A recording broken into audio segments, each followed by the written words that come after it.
All right, so we're diving into banking today, but not the way you might think. We're actually going to be looking at a YouTube video. It's for, folks learning English. Ah, interesting. Yeah, it's all about like banking vocabulary and typical dialogue you'd hear at a bank. So we'll be pulling out key concepts and maybe even pick up some polite phrases while we're at it. Sounds like a fun twist on financial literacy. Exactly. It's all about finding those unexpected learning opportunities. So the video starts off by comparing checking accounts and savings accounts. They keep it pretty simple. Checking's for your day-to-day spending, and savings is more for, well, saving. Makes sense. And that basic distinction is actually really important. It reflects how we manage our money, right? Checking is for active use, lots of transactions. Savings is more for those long-term goals. Exactly. And then they bring up interest rate, which is a key difference between the accounts. With interest rates being so unpredictable lately, a savings account might actually be a good place to keep some cash. That's a great point. It's not just about saving for a rainy day anymore. It's about, making your money work for you. Even though the video mentions interest rate in a pretty basic way, it does open up a bigger conversation about how the economy can affect even our most basic financial decisions. Okay, so we've got checking and savings down. But what about all those other banking terms that can be confusing? Well, the video tackles a few big ones: transaction, balance, overdraft, and debit card. And I like how they use real-world examples to explain each term. Like they'll say, a record of my most recent bank transactions, to show how transaction is used in everyday banking. Right, it's not just about knowing the definition, it's about understanding how to actually use the words. Which brings us to balance. Now, we could say it's the amount of money in your account, but I think our listeners already know that. Hmm. So how would you advise people to, actively manage and maximize their account balances? That's a great question. It's not enough to just glance at your balance every now and then. You've got to be proactive. Setting up those budget alerts, tracking spending, and maybe even doing automatic savings transfers can really make a difference. Those are some excellent tips. Now, let's talk about overdraft, because that's where things can get tricky. The video explains the basics well, like spending more than you have. But it's important to dig a little deeper, especially for anyone who's ever been hit with those overdraft fees. What are some things people should watch out for? Well, first off, it's crucial to understand there are different types of overdraft protection. Some banks offer a buffer, basically a small loan that kicks in when you overspend, but it comes with fees. Others might just decline any transactions that would put you in the red, which can be inconvenient but saves you money in the long run. The key is knowing your bank's policy. Choose an option that works for your habits and your risk tolerance. Absolutely. And while we're on the topic of things that can drain your account, let's talk debit cards. The video makes a point of separating them from credit cards, even though they don't actually explain what a credit card is. Interesting they left that out. Almost makes you want more? But it does highlight that it's really important to understand the difference between debit and credit, which can have a huge impact on your finances. Right, and that actually leads nicely into the cultural side of things, because the video talks about how checks, or checks as they call them, aren't used as much in some countries. They even mention checkbooks, which honestly feel kind of old school now. It's true. In many parts of the world, checks are becoming a thing of the past. They're being replaced by digital payments like mobile wallets and online transfers. It's been fascinating to see this shift towards digital banking. Absolutely. Uh-huh. Have you ever used a check?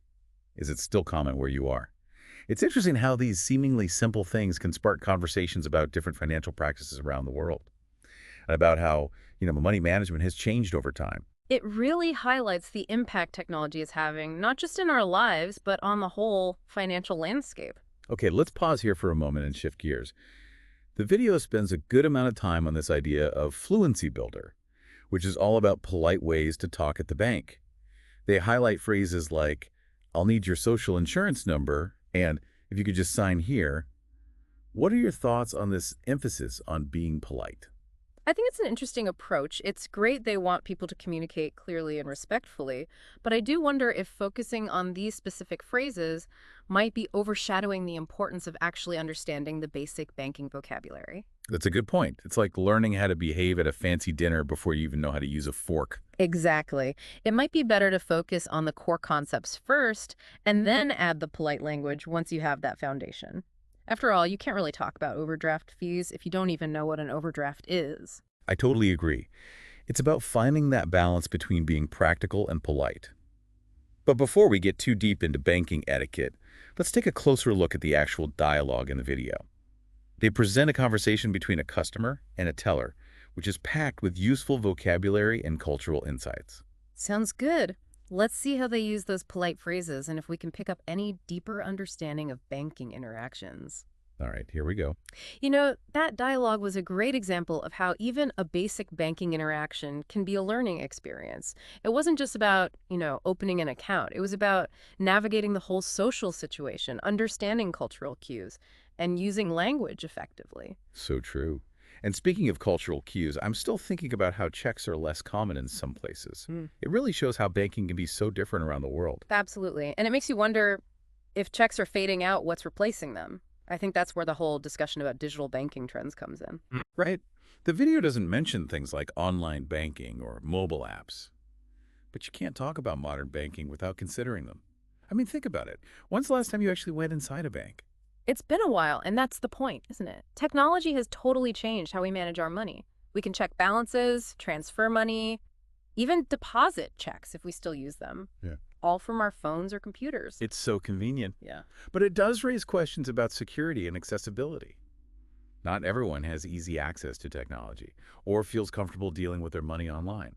That's a crucial point. While digital banking has a lot of advantages, we have to think about the downsides and make sure everyone has the tools and knowledge to participate in this changing financial world. We can't just assume everyone is good with tech or has reliable internet. Exactly. There's a real risk of creating a digital divide, The where some people are left behind as banking becomes more and more reliant on technology. And it's not just about access, it's also about education. People need to understand how to use these digital tools safely and effectively. Otherwise, they could fall victim to scams or make costly mistakes. I totally agree. It's like getting this powerful new gadget with no instructions. Digital literacy is becoming as important as financial literacy these days. Absolutely. And it's a shared responsibility. Banks, governments, educational institutions, they all need to do their part to make sure everyone can succeed in this digital age. Okay, so we've covered the basics of banking, Huh. from checking accounts to debit cards. And we touched on the cultural side with the whole checkbook thing. But I think one of the most valuable things from this video is the focus on polite communication. Even though, as we said, it might have overshadowed some other key ideas. That's true. The video's fluency builder section, while maybe a bit overemphasized, does offer some helpful insights into how to have those banking conversations with courtesy and clarity. Absolutely. Yeah. And those specific phrases they highlight are good reminders. Like instead of saying, give me your social insurance number, you can say, I'll need your social insurance number. It still gets the information across, but in a much more respectful and considerate way. It's all about striking that balance between being direct and being polite. And it's not just about banking. These communication skills are useful anywhere you go. So true.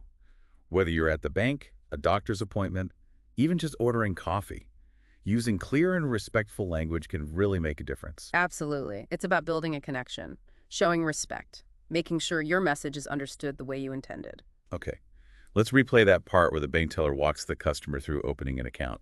I want to pay attention to how they use those fluency builder phrases to make the interaction smooth and polite. Sounds good. Let's see how those phrases play out in a real conversation. All right, here we go. All right, so we're back, and we're heading into the digital world of banking. Yeah, it's pretty amazing how much banking has changed in such a short time. We've gone from waiting in line at the bank to managing our money on our phones. It's a huge shift, and even though the video we've been looking at doesn't talk about digital banking directly, it gives us a good base for understanding the core ideas behind all these tech changes. You're right, like those key terms we talked about earlier, transactions, balances, overdrafts, they're all still important in the digital world. They've just kind of, taken on new forms. Exactly. Now, a transaction could be a quick transfer on your phone. You can check your balance online instantly, and even overdrafts can be dealt with digitally, sometimes with alerts to help you avoid those fees. It's all about convenience and being able to access your finances easily. Digital banking lets us control our money in a way that wasn't possible before. For sure. But as with any new technology, there are some downsides. Security is a big one. How do we keep our financial information safe in a world where everything's connected? That's a crucial question, and it's something the video doesn't address. But it's so important to be aware of things like online fraud and identity theft, strong passwords, two-factor authentication, and being wary of phishing scams are just some ways to protect yourself. Absolutely. And besides security, there's also the issue of access, like we mentioned before. Not everyone has easy access to technology, or they might not be comfortable managing their money online.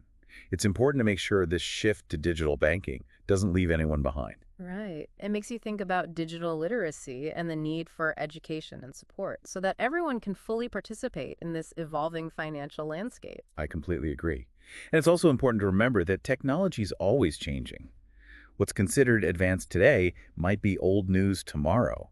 Look at how quickly mobile payments have taken over from cash in a lot of places. It's true. It makes you wonder what the next big thing in banking will be. Will everyone be using cryptocurrency? Will AI manage our investments? It's exciting to think about, but it also shows how important it is to stay informed and adapt. We need to be open to learning new things and embracing new technologies if we want to keep up with the changes in finance. I couldn't agree more.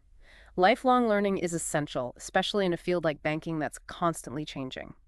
So as we finish up this deep dive, it's pretty incredible how much we've talked about. We started with a basic English learning video, and now we're talking about everything from the basics of banking to the complexities of this digital transformation. It just goes to show how knowledge connects to everything and the interesting insights we can get from unexpected places. Who knew a video about banking vocabulary could lead to such a wide-ranging discussion? It's a great reminder that learning can happen anywhere, and even topics that seem ordinary can be full of surprises if we approach them with curiosity and an open mind. Absolutely. And I hope our listeners will walk away from this feeling curious, keep exploring, keep asking questions, and keep learning. The world of finance, like any field of knowledge, is always changing. There's always something new to discover. Well said.